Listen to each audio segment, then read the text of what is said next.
The first door they knocked on was opened by a shy girl who seemed to be Alia's age. Alia quickly realized that she didn't attend school, a fact confined by Miss Morale. The girl let them in the batak decorated with floor cushions and hand-woven rugs. The girl's mother immediately entered the room, planting kisses on their cheeks as per the custom. She beckoned the girl Saba to bring drinks.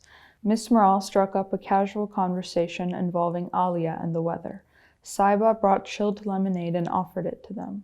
A few minutes later, Miss Morale cleared her throat, wondering out loud why Saba did not attend school like many kids her age. This question had an immediate impact on Saba's mother. She looked mortified, as if something obscene had been said. She gave them a glowering stare and stood up stoically. "I think you best be on your way now. This matter does not concern you, and if my husband hears about this, he'll be extremely upset." Alia wanted to argue, but Miss Morale took her by the elbow, bidding Saba's mother goodbye. Saba cowered in the corner, crestfallen. Once they were at least 20 feet from the house, Miss Morale spoke breathlessly. "I understand the urgency to explain, but for now it is best not to argue. People here get easily offended, and this is a sensitive topic.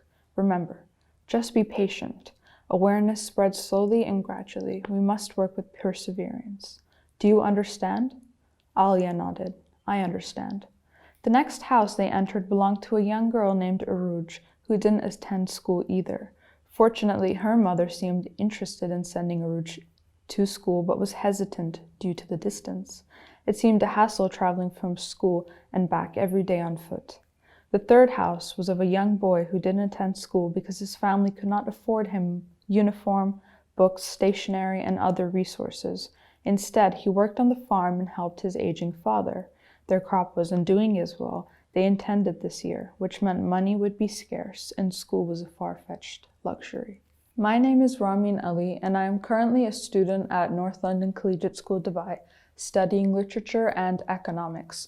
Recently, I authored my first children's book, Amaltas, within this past year.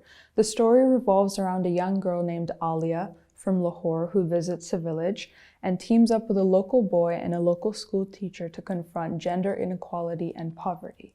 While writing, I have always been drawn to the themes of the plight of women and a critical need for education.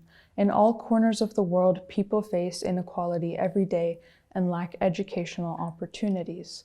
I felt it was important to shed light on these crucial issues. I think literature acts as a powerful mirror which reflects the realities that we face or some people face. It prompts individuals to act, take action, and engage on a personal level when it comes to something like this.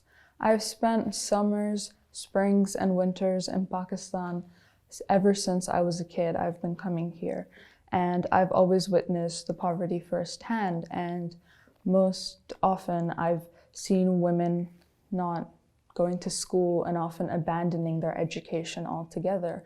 And whilst being fortunate enough to receive education myself, those observations really struck a chord, and I felt like this was something that I did have to write about. And I feel like children need to know about what's happening in the world around them, and they shouldn't be oblivious to that. So I felt it was really important to shed light on these issues. I've been fond of reading and writing ever since I was a kid, and I finally had the opportunity to write a story that I wish I had when I was growing up. With my writing process, I brainstormed and then I did character sketches for the three main characters, being Miss Morale, Alia, and Sami the boy.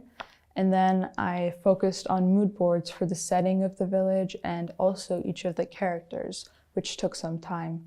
Then I outlined my 10 chapters, but I didn't delve into too much detail, and I just let the words flow freely. My aspirations are to study in the US for university, for either a literature degree or some business-related degree, still yet undecided. I also plan to hopefully write more novels in the future. I'm a big fan of fantasy and always have been. But hopefully I do have the opportunity to write more children's book focusing on these important issues. My message would just be to do what you love And if you're an aspiring writer, just write. It doesn't matter what you write as long as it's what you want to write about and it's what you want people to hear. Because at the end of the day, you can edit a page full of words, but you can't edit a blank page.